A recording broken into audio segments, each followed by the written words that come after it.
இன்னைக்கு நம்ம ஒரு முக்கியமான காரியத்தை குறித்து தியானிக்க போகிறோம். அது என்னன்னா, போன வீடியோவில் நம்ம பார்த்துருப்போம். ஆதாம் ஏவாள் நன்மை தீமையின் கனியை புசிக்கல, ஜீவ விருட்சத்தின் கனியை தான் ஆதாம் ஏவாள் புசிச்சாங்க அப்படின்னு சொல்லிட்டு நம்ம வசனத்தின் அடிப்படையில பார்த்தோம். ஆனா இப்போ நன்மை தீமையின் கனியை யாரு புசிச்சா அப்படின்னு சொல்லிட்டு தான் இந்த வீடியோவில் நம்ம பார்க்க போறோம். அதே ஆதி ஆகமத்தை எடுத்து வாசிப்போம். ஆதி ஆகமம் 2ஆம் அதிகாரத்துல 15ஆம் வசனம் என்ன சொல்லுதுன்னா, பராபரனாகிய கர்த்தர் மனுஷனை அழைத்து கொண்டு அவனை ஏதேன் தோட்டத்திலே அதை கையாளவும் காக்கவும் வைத்தார். இந்த வசனத்துல என்ன சொல்லப்படுதுன்னா, பராபரனாகிய கர்த்தர் ஒரு மனுஷன் என்ன பண்றாங்க, அழைத்து கொண்டு அதை கையாளவும் காக்கவும் வச்சாருன்னு எழுதியிருக்கு. அடுத்த வசனம் என்ன சொல்லுதுன்னா, பராபரனாகிய கர்த்தர் மனுஷனுக்கு கற்பித்து சொன்னதாவது, நீ தோட்டத்தினுடைய சகல விருட்சத்தின் கனியிலும் பொசிக்கவே பொசிக்கலாம். இப்ப இந்த வசனங்கள்ல என்ன சொல்லப்பட்டிருக்குன்னா, பராபரனாகிய கர்த்தர் ஒரு மனுஷனை அழைச்சிட்டு ஏதேன் தோட்டத்துல அதை கையாளவும் காக்கவும் வைக்கிறாரு. அது வச்சது இல்லாம அந்த மனுஷனுக்கு ஒரு கட்டளையும் என்ன பண்றாரு, கற்பித்து சொல்றாரு. அந்த கட்டளை என்னன்னா, மறுபடியும் அந்த வசனத்தை படிப்போம். பராபரனாகிய கர்த்தர் மனுஷனுக்கு கற்பித்து சொன்னதாவது, நீ தோட்டத்தினுடைய சகல விருட்சத்தின் கனியிலும் பொசிக்கவே பொசிக்கலாம். இப்போ இதுல என்ன சொல்லப்பட்டிருக்குன்னா, நீ தோட்டத்துல இருக்கிற சகல விருட்சங்களின் கனியை என்ன பண்ணலாம், பொசிக்கலாம். ஆனா நன்மை தீமை அறியத்தக்க கனியை மட்டும் என்ன பண்ணக்கூடாது, நீ பொசிக்க கூடாது. ஏன்னா அதை நீ பொசிக்கிற நாளிலே சாகவே சாவாய் என்று என்ன பண்றாரு, பராபரனாகிய கர்த்தர் அவனுக்கு கற்பித்து சொல்றாரு. யாருக்கு? பராபரனாகிய கர்த்தர் அழைத்து கொண்டு வந்த ஒரு மனுஷனுக்கு. நாம போன வீடியோல பார்த்த மாதிரி விருட்சங்களை குறித்து ஒரு 3 பிரிவை பார்த்தோம். ஒன்று சகல விதமான விருட்சம், ரெண்டாவது தோட்டத்தின் நடுவில் இருக்கிற ஜீவ விருட்சம், மூணாவது பூமியில முளைச்சிருக்கிற நன்மை தீமை அறியத்தக்க விருட்சம். அதுல சகல விருட்சத்தை தான் பராபரனாகிய கர்த்தர் அந்த அழைத்து கொண்டு வந்த மனுஷனுக்கு சொல்றாரு, நீ சகல விருட்சத்தை புசிக்கலாம். ஆனா பூமியில இருக்கிற அந்த நன்மை தீமை அறியத்தக்க அந்த விருட்சத்தை நீ என்ன பண்ணாத, பொசிக்காத அப்படின்னு சொல்லிட்டு சொல்றாரு. இப்போ இந்த இடத்துல பராபரனாகிய கர்த்தர் ஒரு மனுஷனை அழைத்து கொண்டு வந்தார்ல, அந்த மனுஷன் ஆதாம் தானே அப்படின்னு சொல்லிட்டு நம்மளுக்கு ஒரு கேள்வி வரலாம். ஆனா அந்த மனிதனை குறித்து நம்ம அறியணும்னா இன்னும் சில வசனங்களை வாசிக்கலாம். அதே ஆதி ஆகமம் புஸ்தகத்துல 2ஆம் அதிகாரத்துல 7-8 வசனங்கள் என்ன சொல்லுதுன்னா, பராபரனாகிய கர்த்தர் மனுஷனை பூமியின் மண்ணினாலே உருவாக்கி ஜீவனின் சுவாசத்தை அவன் நாசியிலே ஊதினார். அப்பொழுது மனுஷன் ஜீவாத்மாவானான். இப்போ 7ஆம் வசனத்துல என்ன சொல்லப்படுதுன்னா, பராபரனாகிய கர்த்தர் என்ன பண்றாரு, ஒரு மனுஷனை என்ன பண்றாரு, பூமியின் மண்ணினால உருவாக்குறாரு. உருவாக்கி அந்த மனுஷனோட நாசியில அவர் ஜீவ சுவாசத்தை ஊதுறாரு. அந்த மனுஷனா ஆவறான், ஜீவாத்மா ஆறான். அடுத்த வசனம் என்ன சொல்லுதுன்னா, பராபரனாகிய கர்த்தர் ஏதேனிலே கிழக்கே ஒரு தோட்டத்தை நாட்டி தாம் உருவாக்கின மனுஷனை அதிலே வைத்தார். இப்போ 8ஆம் வசனம் சொல்லப்படுது, பராபரனாகிய கர்த்தர் ஏதேனில கிழக்கே ஒரு தோட்டத்தை நாட்டி அவர் மண்ணில் உருவாக்குன அந்த மனுஷனை அந்த ஏதேன் தோட்டத்துல கொண்டு போய் வச்சுட்டாரு. இப்போ மனுஷன் எங்க இருக்கிறான், அந்த ஏதேன் தோட்டத்துல அந்த உருவாக்குன மனுஷனை ஆதாம் என்பவனை கொண்டு போய் வச்சுட்டாரு. ஆனா ஆதி ஆகமத்துல, அதே ஆதி ஆகமத்துல 2:15 என்ன சொல்லப்படுதுன்னா, பராபரனாகிய கர்த்தர் மனுஷனை அழைத்து கொண்டு அவனை ஏதேன் தோட்டத்திலே அதை கையாளவும் காக்கவும் வைத்தார். இப்போ இங்க என்ன சொல்லப்படுதுன்னா, பராபரனாகிய கர்த்தர் மனுஷனை அழைத்து கொண்டு இப்போ முன்னாடியே நம்ம பார்த்தோம் 8ஆம் வசனத்துல, பராபரனாகிய கர்த்தர் தாம் உருவாக்கின அந்த மனுஷனை கொண்டு போய் ஏதேன் தோட்டத்துல வச்சுட்டாரு. அவ்வளோதான், அந்த சாப்டர் முடிஞ்சிருச்சு. இப்போ அடுத்து பராபரனாகிய கர்த்தர் ஒரு மனுஷனை அழைத்து கொண்டு அப்போனா ஆதாம இல்லாம இன்னொருத்தர் என்ன பண்றாரு, அழைத்து கொண்டு வராரு. அந்த ஏதேன் தோட்டத்துல அழைத்து கொண்டு அந்த மனுஷனை அந்த ஏதேன் தோட்டத்தை கையாளவும் காக்கவும் வச்சுட்டாரு. ஆனா நம்ம என்ன சொல்லுவோம், அங்க உருவாக்குன பராபரனாகிய கர்த்தர் உருவாக்குன அந்த மனுஷனும் இங்க அழைத்து கொண்டு வந்த மனுஷனும் ஒண்ணுதான் நம்ம சொல்லுவோம். அது ஆதாம் தான் அந்த மனுஷன் அப்படின்னு சொல்லிட்டு நம்ம சொல்லுவோம். ஆனா ஆதாம் ஏவாளை தவிர இன்னும் சில மனுஷர்களை பராபரன் வந்து அதே காலத்துல வந்து சிருஷ்டித்திருக்கிறாரு. அதை குறித்து இன்னும் சில வசனங்களை பார்க்கலாம். அதே ஆதியாகமத்துல 1ஆம் அதிகாரத்துல 26ஆம் வசனம் என்ன சொல்லுதுன்னா, பிற்பாடு பராபரன் நம்முடைய சாயலாக நம்முடைய ரூபத்தின் படியையும் மனுஷரை உண்டாக்குவோமாக. இப்போ 26ஆம் வசனத்துல என்ன சொல்லப்படுதுன்னா, பராபரன் வந்து அதுக்கு முன்னாடி வசனங்கள் எல்லாம் நம்ம படிச்சுட்டு வந்தோம்னா வானம், பூமி, மச்சங்கள், சமுத்திரம் எல்லாத்தையும் வந்து சிருஷ்டித்து வராரு. ஆனால் இந்த இடத்துல வந்து நம்முடைய சாயலாகவும் ரூபத்தின்படியையும் மனுஷரை வந்து உண்டாக்குவோமாக அப்படின்ற காரியத்தை வந்து இந்த இடத்துல வந்து சொல்றாரு. அடுத்து என்ன சொல்லப்பட்டிருக்குன்னா, அவர்கள் சமுத்திரங்களின் மச்சங்களையும் ஆகாசத்து பறவைகளையும் மிருக ஜீவன்களையும் பூமி அனைத்தையும் பூமியின் மேல் ஊறுகிற சகல ஊர்வனங்களையும் ஆள கடவர்கள் என்றார். இப்போ இந்த 26ஆம் வசனத்துல என்ன சொல்லப்பட்டிருக்குன்னா, பராபரன் வந்து தம்முடைய சாயலாகவும் தம்முடைய ரூபத்தின்படியையும் மனுஷரை உண்டாக்குவோம் அப்படின்ற நிலையை வந்து இங்க வந்து சொல்றாரு. இப்போ இங்க வந்து மனுஷரை உண்டாக்குவோம். அப்போ மனுஷரைனா ஒன்றுக்கு மேற்பட்டவர்கள். அந்த மனுஷர்கள் எப்படிப்பட்ட ஒரு அதிகாரத்தில் இருப்பாங்க அப்படின்றத அதுக்கு கீழே அதோட பின்பகுதி வசனங்கள் வந்து சொல்லப்படுது. அந்த பகுதியை நம்ம குறிப்பிட்டு பார்த்தோன்னா, பூமியை நாங்கள் சொல்லப்படலை, பூமி அனைத்தையும் ஆளுகை செய்வாங்க அப்படின்ற நிலை வந்து அந்த மனுஷர்களுக்கு வந்து கொடுக்கப்பட்டிருக்கு. இப்போ இந்த வசனத்தை குறித்து எல்லாரோட கருத்து என்னன்னா, ஆதாமேவால் தான்ப்பா இந்த மனுஷர்கள் அப்படின்னு சொல்லிட்டு நம்மளுக்கு போதிக்கப்பட்டிருக்கலாம், நம்மளாவே தெரிஞ்சு வச்சிருக்கலாம். ஆனால் இதை நம்ம இன்னும் ஆழமாக பார்க்கும் பொழுது இந்த நிலை, இதோடைய நிலை எப்படின்றது நம்மளுக்கு வந்து புரிய வரும். இப்போ அடுத்த வசனம் என்ன சொல்லுதுன்னா, அப்படியே பராபரன் மனுஷனை தம்முடைய சாயலாக சிருஷ்டித்தார், அவனை பராபனுடைய சாயலாக சிருஷ்டித்தார், ஆணும் பெண்ணுமாக அவர்களை சிருஷ்டித்தார். இப்போ 27ஆம் வசனம் என்ன சொல்லப்படுதுன்னா, பராபரன் வந்து தம்முடைய சாயலா ஒரு மனுஷனை வந்து சிருஷ்டிக்கிறாரு. அதுவும் வந்து பராபரனுடைய சாயலாகவே வந்து அந்த மனுஷனை என்ன பண்றாரு, சிருஷ்டிக்கிறாரு. ஆனா 26ஆம் வசனம் என்ன சொல்லப்பட்டு இருந்ததுன்னா, பராபரன் வந்து தம்முடைய சாயலாகவும் தம்முடைய ரூபத்தின்படியையும் மனுஷரை உண்டாக்குவோம் அப்படின்னு சொல்லிட்டு சொல்லப்பட்டிருந்துச்சு. இப்போ இந்த இடத்துல வந்து பராபரனுடைய சாயலாகவும் பராபரனுடைய ரூபத்தினாலவும்.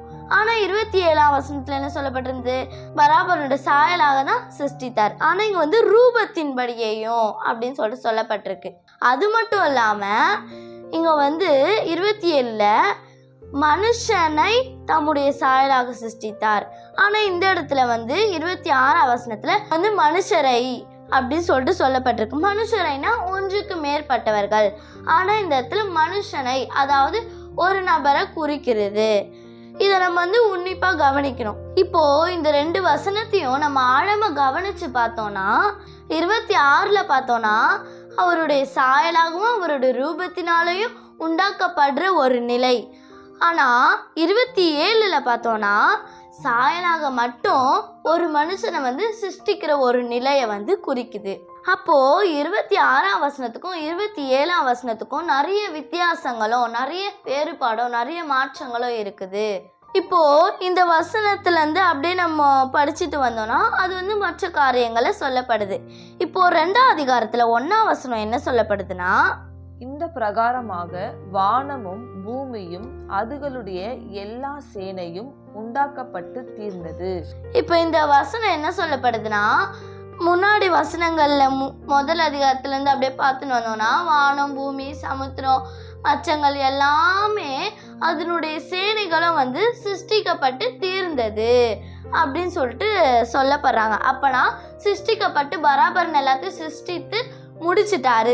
இப்ப அடுத்த வசனம் என்ன சொல்லுதுன்னா, பராபரன் உண்டாக்கின தம்முடைய கிரியையை 7ஆம் நாளிலே நிறைவேற்றின பிற்பாடு அவர் தாம் உண்டாக்கின தம்முடைய கிரியையை எல்லாம் முடித்த பின்பு 7ஆம் நாளிலே ஓய்ந்திருந்தார்.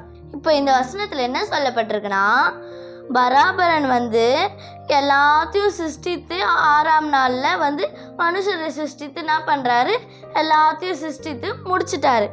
முடிச்சிட்டு 7ஆம் நாள்ல என்ன பண்றாருன்னா தான் உருவாக்கின எல்லா கிரியைகளையும் நிறைவேற்றின பின்பு என்ன பண்றாருன்னா அதே 7ஆம் நாள்ல ஓய்ந்திருக்கிறாரு அப்படின்னு சொல்லப்பட்டிருக்கு. அடுத்த வசனம் என்ன சொல்லுதுன்னா, பராபரன் 7ஆம் நாளை ஆசீர்வதித்து அதை பரிசுத்தமாக்கினார். இப்போ பராபரன் தாம் சிருஷ்டித்த எல்லாத்தையும் என்ன பண்றாரு, 7ஆம் நாள்ல ஒரு நிறைவுபடுத்துறாரு. அதே 7ஆம் நாள்ல அவர் நிறைவுபடுத்திட்டு 7ஆம் நாள்ல ஓய்ந்திருக்கிறாரு. அந்த ஓய்வுக்கு பிற்பாடு பராபரன் அந்த 7ஆம் நாள்ல ஆசீர்வதித்து அதை பரிசுத்தமும் ஆக்குறாரு. சரி, அடுத்து என்ன சொல்றாங்கன்னா, அதேனெனில் பராபரன் உண்டு பண்ணி சிருஷ்டித்த தம்முடைய கிரியையை எல்லாம் முடித்த பின்பு அதிலே ஓய்ந்திருந்தார். பராபரன் அவர் உண்டு பண்ணி சிருஷ்டித்த கிரியைகள் எல்லாத்துலயும் அவர் என்ன பண்றாரு, ஓய்ந்திருந்தாரு. அடுத்த வசனம் என்ன சொல்லுதுன்னா, பராபரனாகிய கர்த்தர் பூமியையும் வானத்தையும் உண்டாக்குகிற நாளிலே வானமும் பூமியும் சிருஷ்டிக்கப்பட்ட பூர்வோத்திரங்கள் இதுகள்தான். இப்போ 1ஆம் அதிகாரத்திலிருந்து 2ஆம் அதிகாரம் 3ஆம் வசனம் வரைக்கும் பராபரன் பராபரன் பராபரனே சொல்லப்பட்டு வந்தது.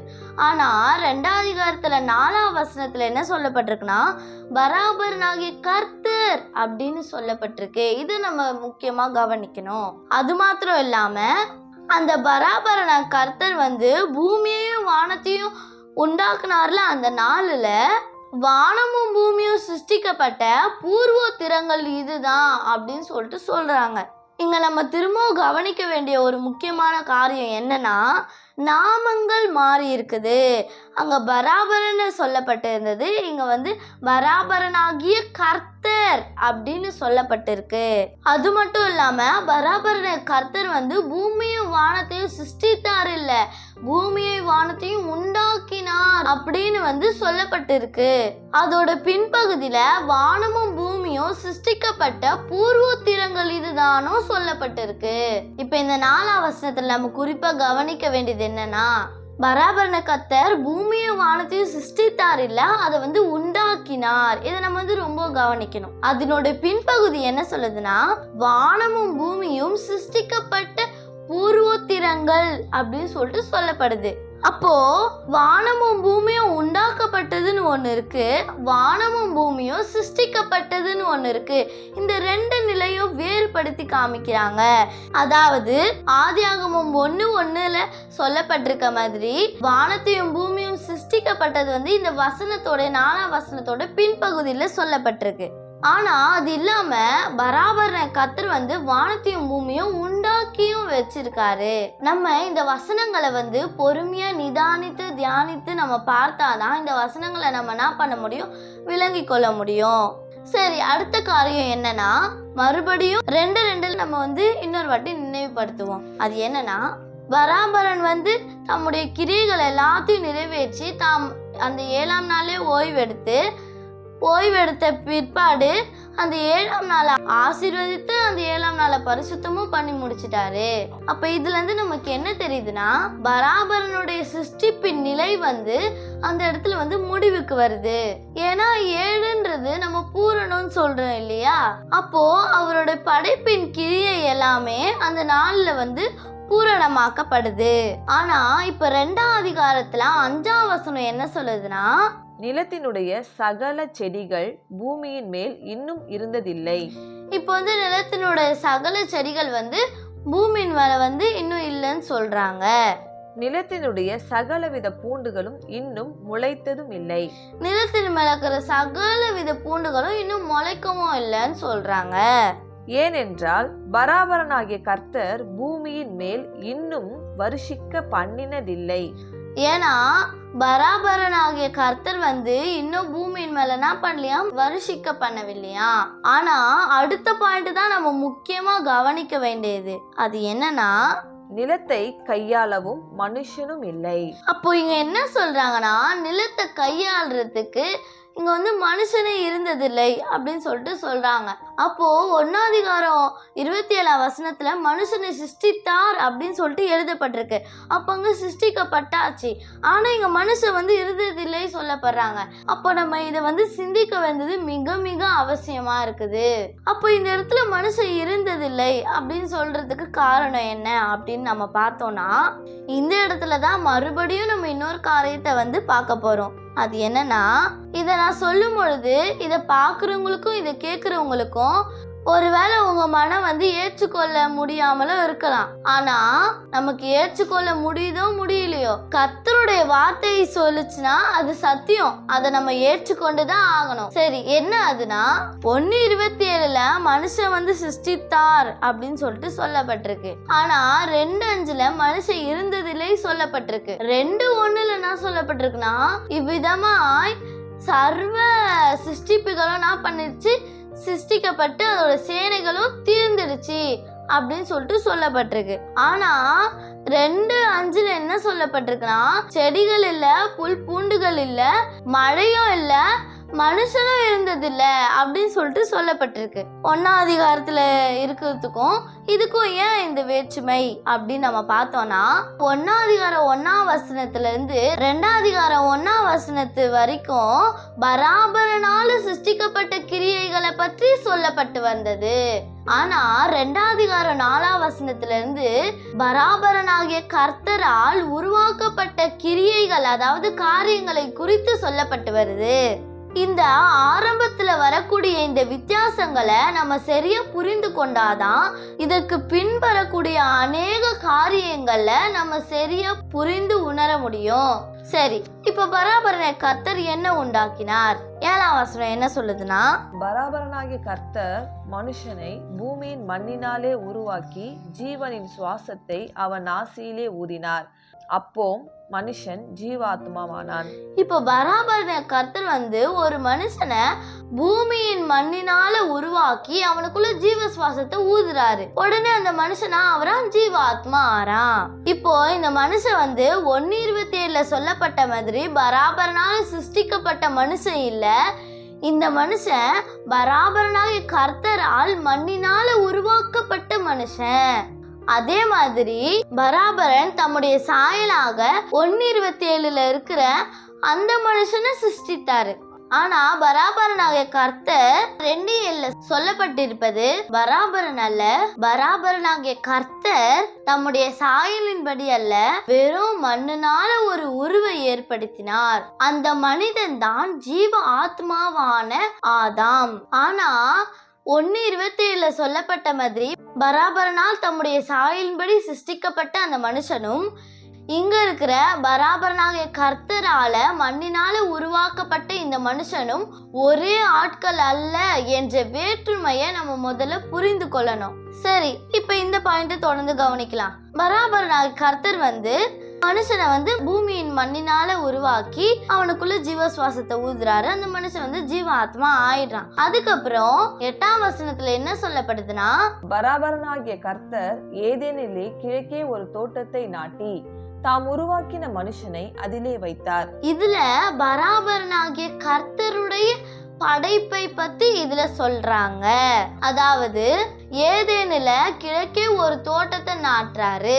அதை நாட்டியக்கு அப்புறம் அவர் உருவாக்குனார்ல பூமியின் மண்ணுனால பராபரனா கர்த்தர் அந்த உருவாக்குன அந்த மனுஷனை என்ன பண்றாரு, அந்த தோட்டத்துல வைக்கிறாரு. இப்போ அந்த மனுஷனை வந்து வச்சாச்சு. இதை நம்ம நல்லா கவனிக்கணும். பராபரனாக கர்த்தர் உருவாக்கின அந்த மனுஷன் இப்ப எங்க இருக்கான்? அந்த ஏதேன் தோட்டத்துல இருக்கிறான். இப்போ 15ஆம் வசனம் சொல்லுது, பராபரனை கர்த்தர் வந்து ஒரு மனுஷனை அழைத்து கொண்டு வந்து அந்த நிலத்தை, அந்த ஏதேன் தோட்டத்தை வந்து காக்கவும் அதை கையாளவும் வந்து வைக்கிறாரு அப்படின்னு சொல்லப்பட்டிருக்கு. இந்த அழைத்து கொண்டு வரப்பட்ட அந்த மனுஷனுக்கு தான் நன்மை தீமை கனியை நீ என்ன பண்ணாத, புசிக்காத அப்படின்னு சொல்லிட்டு பராபரனாகிய கர்த்தர் வந்து என்ன பண்றாரு, அந்த மனுஷனுக்கு வந்து கற்பிக்கிறாரு. இந்த இடத்துலதான் நம்ம வந்து நிறுத்தி பார்க்க வேண்டியது அவசியமா இருக்கு. அது என்னன்னா, தாம் பூமியின் மண்ணினால உருவாக்கின அந்த மனுஷனை வந்து தோட்டத்துல வச்சுட்டாரு. ஆனா 15ஆம் வசனத்துல மறுபடியும் அழைத்து கொண்டு வந்தாருன்னு சொல்லப்பட்டிருக்கு. அப்ப இது ரெண்டும் ஒண்ணுதானா அப்படின்னு பார்த்தோம்னா ரெண்டும் ஒண்ணு இல்ல. அப்ப இந்த மனிதன் யாராக இருக்க முடியும் அப்படின்னு நம்ம பார்த்தோம்னா, இப்பதான் 1ஆம் அதிகாரத்துல 26, 27ஆம் வசனத்தை நம்ம கவனிச்சு பார்த்தோம்னா, அந்த வசனத்துல வந்து பராபரனால் சிருஷ்டிக்கப்பட்ட மனுஷர்கள் இருக்கிறாங்கன்றது காண்பிக்கப்படுது.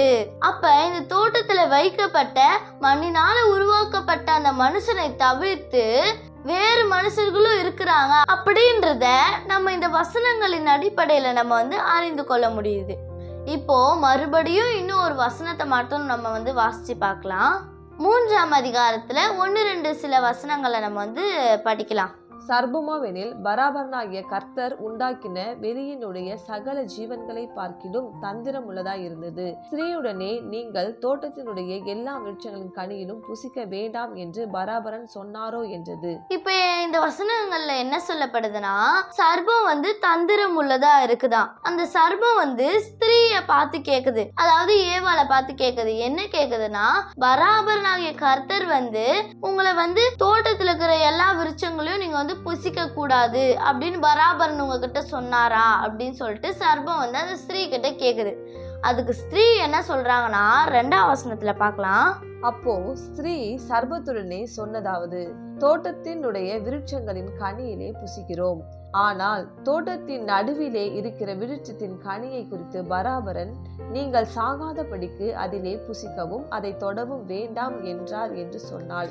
இப்ப ஸ்திரீ என்ன சொல்றாங்கன்னா சர்பத்துக்கிட்ட, தோட்டத்துல இருக்கிற எல்லா விருட்சங்களையும் புசிக்கலாம், ஆனா 3ஆம் வசனம் என்ன சொல்லுதுன்னா, தோட்டத்தின் நடுவுல இருக்கிற கனியை வந்து நீங்கள் சாகாதபடிக்கு புசிக்கவும் அதை தொடவும் வேண்டாம் அப்படின்னு சொல்லிட்டு சொன்னார் என்று அந்த ஸ்திரீ வந்து சொல்றாங்க.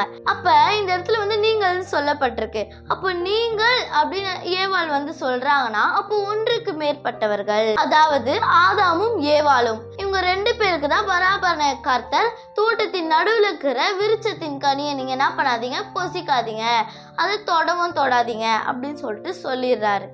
அப்போ சரி, தோட்டத்தின் நடுவில் இருக்கிற கனி எது அப்படின்னு சொல்லிட்டு நம்ம பார்த்தோம்னா, அதே 2:9 என்ன சொல்லப்படுது அப்படின்னா, பார்வைக்கு விருப்பமும் புசிப்புக்கு நலமும் ஆன சகல விருட்சங்களையும் தோட்டத்தின் நடுவிலே ஜீவனின் விருட்சத்தையும்.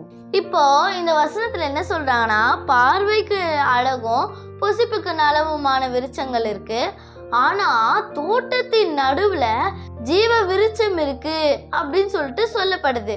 3ஆம் அதிகாரத்துல ஸ்திரீ என்ன சொல்றாங்கன்னா, தோட்டத்தின் நடுவுல இருக்கிற ஜீவ விருட்சத்தின் கனியை தான் வந்து பராபரன் வந்து அதை தொடவும் அதை புசிக்கவும் கூடாது அப்படின்னு சொல்லிட்டு சொல்லப்பட்டதா சொல்லியிருக்காங்க. அப்ப ஆதாம் ஏவாள் புசிக்க கூடாது என்று கட்டளையிடப்பட்ட கனி எதுனா ஜீவ விருட்சம். ஆனா இந்த இடத்துல 2:15-16 இருக்கிற அந்த அழைத்து கொண்டு வந்த அந்த மனுஷனுக்கு கட்டளையிடப்பட்டது என்னன்னா, அது நன்மை தீமை அறியத்தக்க கனியை தான் வந்து பொசிக்க கூடாது அப்படின்னு சொல்லிட்டு கற்பித்திருக்கிறாரு. இது ரெண்டுத்துக்கும் உள்ள வேறுபாடை முதல்ல நம்ம நல்லா புரிஞ்சுக்கணும். அப்போ ஆதாம் ஏவாள் என்பவர்களை தவிர்த்து அந்த இடத்துல மனுஷன் என்பவனும் ஒருவன் வைக்கப்பட்டிருக்கிறான். இதுக்கு அடுத்து நடந்த சம்பவங்கள்லாம் நம்மளுக்கு ஏற்கனவே தெரிஞ்சிருக்கும். அவங்க வந்து கனியை புசிச்சாங்க, அவங்க கண்ணு வந்து திறக்கப்பட்டுச்சு, பராபரன கர்த்தர் வந்து தோட்டத்துக்கு வராரு, அவங்கள கேட்கிறாரு, அதுக்கப்புறம் நடந்த விஷயங்கள்லாம் உங்களுக்கு தெரியும். ஆனா அதுல குறிப்பிட்ட ஒரு பகுதி என்ன சொல்லுதுன்னா, அதே 3ஆம் அதிகாரத்துல 21ஆம் வசனம் என்ன சொல்லுது அப்படின்னா, பராபரனாகிய கர்த்தர் ஆதாமுக்கும் அவன் பெண்ஜாதிக்கும் தோல் அங்கிகளை உண்டாக்கி அவர்களுக்கு தரிப்பித்தார். இவங்க வந்து கனியை புசிச்சதுனால அவங்க நிர்வாணிகளா இருக்காங்க அப்படின்னு சொல்லிட்டு அவங்க என்ன பண்ணிட்டாங்க, அவங்க 2 பேரும் உணர்ந்துட்டாங்க. அதனால பராபரன கர்த்தர் வந்து அவங்க 2 பேருக்கும் ஒரு தோல் உடைய என்ன பண்றாரு, அவங்க 2 பேருக்கும் தரிப்பித்தாரு. இப்ப இந்த இடத்துலதான் நம்ம சில வசனங்களை கூர்மையா கவனித்து பார்க்க வேண்டியது இருக்குது. ஏன்னா ஒன்றுக்கு ஒன்று மாறுபட்ட நிலையில என்ன பட்டிருக்கு, இங்க வந்து எழுதப்பட்டிருக்கு.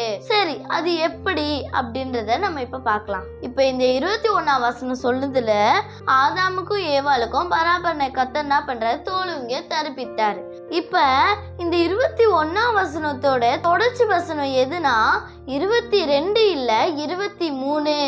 அது ஏன்பா 22 இல்ல அப்படின்னு சொல்லிட்டு நம்ம பார்த்தோம்னா 21 படிச்சுட்டு தொடர்ந்து 23 படிப்போம்.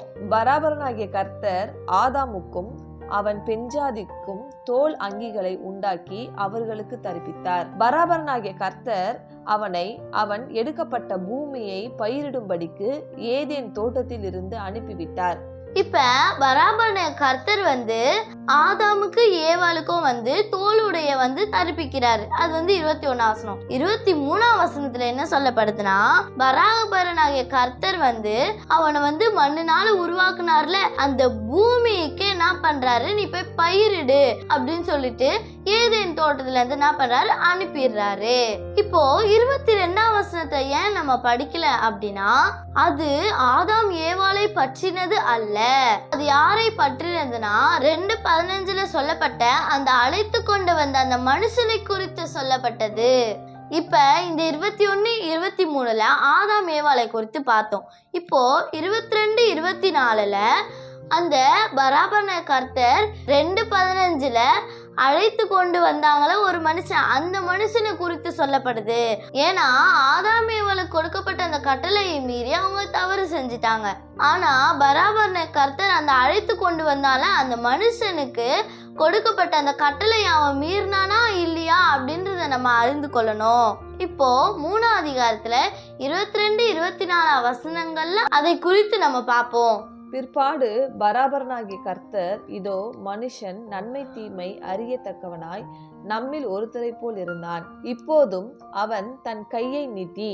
இப்ப இந்த வசனத்துல என்ன சொல்லப்பட்டிருக்குன்னா, அந்த மனுஷன் நன்மை தீமை கனியை புசிச்சதுனால அவன் நம்மில் ஒருத்தனை போல இருக்கிறான் அப்படின்னு சொல்லிட்டு பராபரன கர்த்தர் சொல்றாரு. அடுத்தபடியா அவன் என்ன பண்ணக்கூடாது அப்படின்னா, இப்போதும் அவன் தன் கையை நீட்டி ஜீவ விருட்சத்தின் கனியையும் அறுத்து புசித்து என்றென்றைக்கும் உயிரோடு இராதபடிக்கு கட்டளை பண்ண வேண்டும் என்று சொல்லி, இப்போ அவன் நன்மை தீமை கனியை புசிச்சுட்டான். அவன் ஜீவ விருட்சத்தின் கனியை புசிச்சானா அவன் என்றென்றைக்கும் ஜீவன் உள்ளவனா மாறிடக்கூடாது என்பதற்காக பராபரன கர்த்தர் என்ன பண்றாருன்னா 24ஆம் வசனத்துல என்ன சொல்லப்பட்டிருக்கு, அவர் மனுஷனை துரத்திவிட்டு ஏதேன் என்ற தோட்டத்துக்கு கிழக்கே கேரபீன்களையும் அசைவாடுகிற சுடரொளி பட்டயத்தையும் ஜீவ விருட்சத்துக்கு போற வழியையும் காப்பதற்காக வைத்தார். இப்ப இந்த 24ஆம் வசனத்துல என்ன சொல்லப்பட்டிருக்குன்னா, அவர் மனுஷனை துரத்தி விட்டு. இத நம்ம ரொம்ப நோட் பண்ண வேண்டியது ஒரு பாயிண்ட். ஏன்னா பராபரன கர்த்தர் என்ன சொல்றாரு, ஆதாம் ஏவாள் கிட்ட 23ஆம் வசனம் சொல்லுது, அவங்கள என்ன பண்றாரு, அனுப்பி விடுறாரு. அதை நம்ம கவனிக்கணும். அதே போல 24ஆம் வசனத்துல மனுஷனை துரத்தி, அந்த மனுஷனை அனுப்பி இல்ல துரத்தி. அப்ப இந்த இடத்துல 2 சம்பவத்திற்கான ஒரு நிலை நம்மளுக்கு தெரிய வருது. ஒருவரை அனுப்பி இருக்காரு, ஒருவனை துரத்தி இருக்காரு. இதுலயே நம்மளுக்கு 2 பிரிவு இருக்குது அப்படின்னு சொல்லிட்டு நம்ம எளிதில் அறிந்து கொள்ள முடியும். அப்ப அந்த மனுஷன் அவர் பராபரன கர்த்தர் துரத்தி விட்டு கேருபீன்களையும் சுடரொளி பட்டயங்களையும் என்ன பண்றாரு, காவலுக்கு வைக்கிறாரு. அவர் ஏன் காவலுக்கு வச்சாருன்னா, ஏன்னா அந்த மனுஷன் ஜீவ விருட்சத்தின் கனியையும் அவன் புசிச்சு பராபரனாக கர்த்தரை போல ஒருத்தவனா ஆயிடக்கூடாது அப்படின்றதுக்காக ஒரு தடையை என்ன பண்றாரு, அங்க ஏற்படுத்துறாரு. சரி, இப்ப நான் என்னுடைய கேள்வியை உங்க முன்னாடி வைக்கிறேன். அது என்னன்னா, கிழக்கே ஒரு தோட்டத்தை பராபரன கர்த்தர் உண்டாக்குனாரு. அந்த தோட்டத்துல பராபரன கர்த்தர் ஆதாம் ஏவாளை உண்டாக்கி வச்சாரு. அந்த தோட்டத்துக்குள்ள சர்ப்பம் என்ற அந்த பிசாசு எப்படி வந்தது? அங்கதான் பராபரனாகிய கர்த்தருடைய அனுமதி இல்லாம யாரும் வர முடியாதே. அப்ப அந்த தீய சக்தி, அந்த சர்ப்பம் எப்படி உள்ள வந்தது அப்படின்றத நம்ம சிந்திச்சு பார்க்கணும். அப்படி நம்ம பார்க்கும் பொழுது அந்த அழைத்து கொண்டு வந்த அந்த மனுஷரை குறித்து நம்ம சிந்திச்சோம்னா, அந்த மனுஷன் நன்மை தீமையின் கனியை புசிக்கிறதுக்கு முன்னால, அதாவது அந்த கட்டளையை மீறதுக்கு முன்னால மனுஷன் என்ற தன்மையிலையும் அவன் மீறி புசித்த பிறகு சர்ப்பம் என்ற தன்மையில அவன் ஏன் மாறி இருக்க கூடாது? ஏன்னா அவன் பராபரனை கத்திற்கு தான் கீழ்ப்படியாம போயிட்டானே. இதை நான் என்னுடைய கேள்வியை தான் நான் உங்ககிட்ட வைக்கிறேன். இதை நான் ஏன் உங்ககிட்ட சொல்றேன்னா, 23ஆம் வசனத்துல ஆதாம் ஏவாளை என்ன பண்றாரு? அனுப்பி விடுறாரு. ஆனா 24ஆம் வசனத்துல அந்த சர்ப்பம், அதாவது அந்த மனுஷனை என்ன பண்றாரு? துரத்தி விடுறாரு. அப்படின்றத நம்ம ஒப்புமைப்படுத்தி பார்க்கலாம். இப்ப நம்மளுக்கு ஒரு கேள்வி வரலாம். அது என்னன்னா, மனுஷன்ட்டு சர்ப்பம் எப்படிப்பா பேர் வந்துச்சு அப்படின்னு நம்மளுக்கு கேள்வி எழும்பலாம். சர்ப்பம் என்பது நம்ம நினைச்சிட்டு இருக்கிற மாதிரி பாம்பு போலயோ ஊர்ந்து வருகிற ஒரு ஜீவன் அல்ல. அது ஒரு காரண பெயர். அதாவது ஒரு மனுஷனிலிருந்து பிறக்கிற ஒரு வார்த்தை. உதாரணத்துக்கு இயேசுசாமி சொல்றாரு, பரிசேயர் சதுசேயரை பார்த்து சொல்றாரு, அவங்கள பார்த்து விரியன் பாம்பு குட்டிகளே சர்ப்பங்களேன்னு சொல்றாரு. இப்ப அவங்க மனுஷர்களா இல்ல சர்ப்பங்களா? அவங்க மனுஷங்க தானே. அப்ப அவர் சொல்ல வேண்டிய காரணம் என்ன அப்படின்னு நம்ம யோசிச்சோன்னா, அவர்கள் மனிதர்கள் தான். ஆனா அவங்க வாயிலிருந்து போகக்கூடிய அந்த போதனை விஷத்தன்மை உள்ளது. அது கேட்கக்கூடிய ஒரு ஆத்மாவை கொல்லக்கூடியது. அதே போலதான் இந்த தோட்டத்திலையும் அந்த அழைத்து கொண்டு வரப்பட்ட அந்த மனுஷன் தான் கட்டளையை மீறும் பொழுது அவன் பராபரனுக்கு விரோதமா பாவம் செய்யறான். தான் பாவம் செய்து மற்றவர்களை பாவியாக்கும்படி, அதாவது ஆதாம் ஏவாளையும் பாவம் செய்ய வைக்கும்படி, தான் இருதயத்துல பிறந்திருக்கிற அந்த விஷம் நிறைந்த அந்த வார்த்தைகளை அவன் சுமக்கும் பொழுது அவனுடைய பெயர் சர்ப்பமாக அறியப்படுது. அப்படின்றத நம்ம ஒப்புமைப்படுத்தி பார்க்கலாம். இப்ப இவ்வளவு நேரமா நம்ம படித்த ஒவ்வொரு வார்த்தையையும் இன்னும் நிறுத்தி நிதானமா நம்ம ஆராய்ந்து பார்த்தோம்னா, அதுல இருக்கக்கூடிய உண்மை தன்மையை நம்மால உணர்ந்து கொள்ள முடியும். குறிப்பாக ஆதாம் ஏவாள் புசித்தது ஜீவ விருட்சம் என்பதையும், நன்மை தீமையின் கனியை புசித்தது வேறொரு மனுஷன் என்பதையும் நம்மளால புரிந்து அறிந்து கொள்ள முடியும். இப்படிப்பட்ட இன்னும் ஆழமான சத்தியங்களை குறித்து நாம் அறிந்து கொள்ள வேண்டுமானால், கர்த்தருடைய வேதத்தில் பிரியமாயிருந்து இரவும் பகலும் அவருடைய வேதத்துல தியானமாய் இருக்கும் பொழுது கர்த்தர் தமக்கு பிரியமானவர்களுக்கு அநேக ஆழமான சத்தியங்களை வெளிப்படுத்த அவர் உண்மையுள்ளவரா இருக்காரு என்பதை உணர்ந்து சிந்தித்து செயல்படுவோம்.